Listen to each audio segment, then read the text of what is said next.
मनीष सिसोदिया को तगड़ा झटका। शराब घोटाले में जज का बड़ा फैसला, जेल में ही सड़ेगा केजरीवाल गैंग। नमस्कार, मैं हूं परवीन शेख। आप देख रहे हैं कैपिटल टीवी की स्पेशल स्टोरी।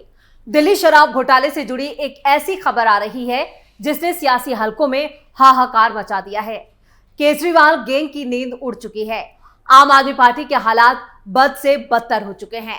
जो खबर हम आपको बताने जा रहे हैं उससे साफ है कि आने वाले वक्त में केजरीवाल के घर और दफ्तर दोनों पर ताला लग जाएगा। यानी देश की राजनीति से आम आदमी पार्टी का वजूद ही खत्म हो जाएगा। दिल्ली की सत्ता पर काबिज आप के नेता अभी से पार्टी छोड़ने में अपनी भलाई समझ रहे हैं। कई नेताओं ने केजरीवाल से नाता तोड़ लिया है और जो केजरीवाल के साथ हैं या तो वो जेल में हैं या फिर जल्द ही जेल में जाने वाले हैं, क्योंकि 100 करोड़ के घोटाले का मास्टरमाइंड केजरीवाल तो जेल में ही सड़ने वाला है। लेकिन उनका दूसरा पार्टनर मनीष सिसोदिया भी लंबे वक्त से जेल में हैं और आगे भी जेल में ही रहने वाले हैं, क्योंकि ईडी ने कोर्ट में ऐसे ऐसे सबूत पेश कर दिए हैं कि केजरीवाल गैंग का बचना नामुमकिन है। मनीष सिसोदिया की जमानत पर थी सुनवाई, अचानक जज साहब ने लिया फैसला। आप नेता का बढ़ गया इंतजार। दिल्ली शराब घोटाला केस में मनीष सिसोदिया तिहाड़ जेल में बंद हैं। वो जमानत पर जेल से बाहर आने के लिए सुप्रीम कोर्ट पहुंचे। सुप्रीम कोर्ट में 11 जुलाई यानी गुरुवार को उनकी याचिका पर सुनवाई होनी थी, मगर सुनवाई से ठीक पहले सुप्रीम कोर्ट के जज संजय कुमार ने खुद को मामले से अलग कर लिया। अब मनीष सिसोदिया की जमानत याचिका पर सुनवाई टल गई। सुप्रीम कोर्ट ने अब अगले हफ्ते नई बेंच के सामने मामले को लिस्ट करने का आदेश दिया। दिल्ली के पूर्व डिप्टी सीएम मनीष सिसोदिया फरवरी 2023 से जेल में बंद है। दरअसल सुप्रीम कोर्ट के जज जस्टिस संजय कुमार ने गुरुवार को खुद को मनीष सिसोदिया की याचिकाओं की सुनवाई से अलग कर लिया। मनीष सिसोदिया ने अपनी याचिका में एक्साइज पॉलिसी घोटाला मामले में जमानत याचिका पर फिर से सुनवाई की मांग की। जस्टिस संजीव खन्ना, संजय करोल और संजय कुमार की पीठ ने कहा कि मनीष सिसोदिया की 2 अलग अलग याचिकाओं पर एक दूसरी पीठ सुनवाई करेगी, जिसमें जस्टिस संजय कुमार शामिल नहीं होंगे। मनीष सिसोदिया ने अपनी याचिका में ईडी और सीबीआई के दर्ज शराब घोटाला के मामलों में जमानत याचिका पर फिर से सुनवाई की मांग की। जमानत याचिका पर सुनवाई शुरू होते ही जस्टिस खन्ना ने कहा, हमारे भाई जस्टिस संजय कुमार को कुछ दिक्कत है, वो निजी कारणों से इस मामले की सुनवाई नहीं करना चाहेंगे।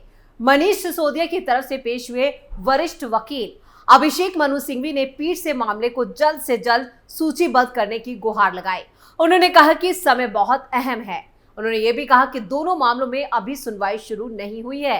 पीठ ने कहा कि एक दूसरी पीठ 15 जुलाई को मामले की सुनवाई करेगी। आपको बता दें कि केजरीवाल के वकील भी अभिषेक मनु सिंघवी ही हैं, जो केजरीवाल को जमानत दिलाने के लिए एड़ी चोटी का जोर लगा रहे हैं। इधर मनीष सिसोदिया के लिए अभिषेक मनु सिंघवी ने पूरी ताकत लगा रखी है, लेकिन फिलहाल दोनों यानी केजरीवाल और सिसोदिया को जमानत नहीं दिला पाए हैं। अभिषेक मनु सिंघवी कांग्रेस के नेता भी हैं। चलिए एक बार फिर बात मनीष सिसोदिया की ही करते हैं। दरअसल सुप्रीम कोर्ट ने 4 जून को कथित दिल्ली शराब नीति घोटाले से जुड़े सीबीआई और ईडी के दर्ज मामलों में सिसोदिया की जमानत याचिका पर सुनवाई से इनकार कर दिया था।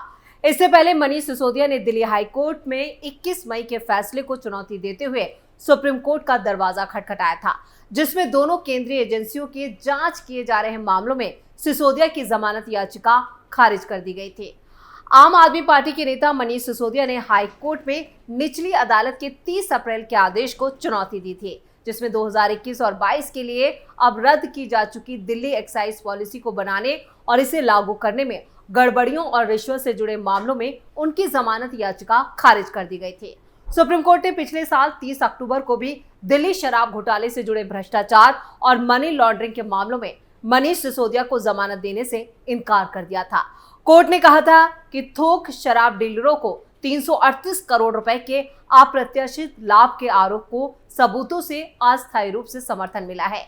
मनीष सिसोदिया को शराब नीति मामले में उनकी कथित भूमिका के लिए सीबीआई ने 26 फरवरी 2023 को गिरफ्तार किया था। जांच एजेंसी ईडी ने उन्हें सीबीआई की एफआईआर से जुड़े मनी लॉन्ड्रिंग मामले में ही 9 मार्च 2023 को गिरफ्तार किया था। मनीष सिसोदिया ने 28 फरवरी 2023 को केजरीवाल सरकार में मंत्रिमंडल से इस्तीफा दे दिया था। मनीष सिसोदिया 16 महीने से जेल में हैं और उनकी जमानत का मामला सुप्रीम कोर्ट में है। मामला पूरी तरह से उलझा हुआ है। इस घोटाले से जुड़े कुछ ना कुछ अपडेट हर रोज सामने आते रहते हैं, लेकिन अब शराब घोटाले से जजों ने ही खुद को अलग करना शुरू कर दिया है, जिससे साफ है कि केजरीवाल गैंग की मुश्किलें हर गुजरते दिन के साथ बढ़ती जा रही हैं। चलिए आपको बताते हैं कि इस घोटाले के तार किस किस से जुड़े हैं। क्या है दिल्ली शराब घोटाला? दिल्ली सरकार ने नवंबर 2021 में एक नई शराब नीति लागू की थी। इस नीति के तहत दिल्ली में शराब के कारोबार को निजी हाथों में सौंपा गया, यानी प्राइवेट कर दिया गया। लेकिन ये नीति शुरू से ही विवादों में रही। बढ़ते विवाद को देखते हुए दिल्ली सरकार ने जुलाई 2022 में इस नीति को रद्द कर दिया, फिर से पुरानी नीति बहाल कर दी। लेकिन तब तक काफी देर हो चुकी थी, क्योंकि शराब घोटाले ने केजरीवाल के विनाश की कहानी लिख दी थी।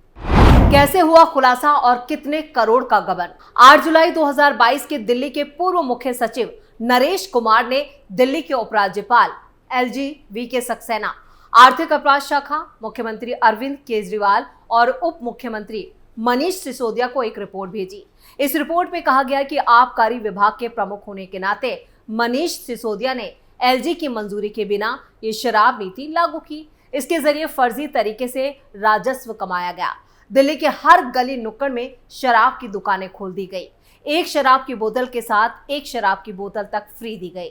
शराब बेचने वाली कंपनियों को लाइसेंस फीस में 144.36 करोड़ रुपए की छूट दी गई और इस तरह सरकारी खजाने को करोड़ों रुपए का नुकसान हुआ। वहीं केजरीवाल के बारे न्यारे हो गए। केजरीवाल गैंग ने जमकर सरकारी खजाने को चूना लगाया और खुद मालामाल हो गए। वहीं ये रिपोर्ट एलजी ने उसके बाद सीबीआई को भेज दी और जांच की सिफारिश कर दी। इसके बाद सिसोदिया को गिरफ्तार कर लिया गया। उन पर आरोप है कि उन्होंने विदेशी शराब की कीमतों में बदलाव किया और प्रति बियर यानी 50 रुपए का आयात शुल्क हटाकर लाइसेंस धारकों को गलत तरीके से फायदा पहुंचाया। सीबीआई ने कहा था कि मनीष सिसोदिया सहित 15 लोगों के खिलाफ मुकदमा दर्ज किया गया है। इसमें दिल्ली के तत्कालीन एक्साइज कमिश्नर और 2 अन्य अधिकारी, 2 कंपनियां और 9 कारोबारियों के नाम शामिल हैं। मनीष सिसोदिया पर क्या है आरोप? सीबीआई ने 26 फरवरी 2023 को मनीष सिसोदिया को गिरफ्तार किया था।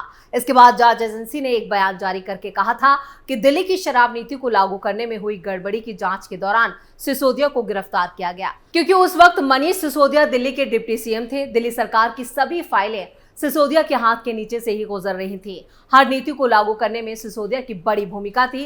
कहने को तो सिसोदिया खुद को बड़ा शिक्षक सुधारक मानते हैं, लेकिन उनका असल धंधा तो पूरी तरह से काला था। दिल्ली शराब घोटाले में ईडी की एंट्री। दिल्ली के मुख्य सचिव की रिपोर्ट में शराब घोटाले में पैसे की हेराफेरी के भी आरोप लगाए गए, जिसकी वजह से शराब घोटाले की जांच में ईडी को भी शामिल कर लिया गया। केस दर्ज करने के बाद सीबीआई और ईडी ने छापेमारी शुरू की। ईडी और सीबीआई की चार्जशीट में आरोप लगाया गया कि नई शराब नीति की वजह से दिल्ली सरकार को 2,873 करोड़ रुपए का नुकसान हुआ। ईडी की जांच में हर रोज नए नए खुलासे हुए। ईडी की जांच में ऐसे ऐसे सबूत कोर्ट में पेश किए गए कि पूरे देश में हड़कंप मच गया। दिल्ली में सियासी पारा उफान पर था। दिल्ली के लोग भी खुद को ठगा हुआ महसूस कर रहे थे। इसी का नतीजा रहा कि इस बार लोकसभा चुनाव में भी केजरीवाल पार्टी को मुंह की खानी पड़ी।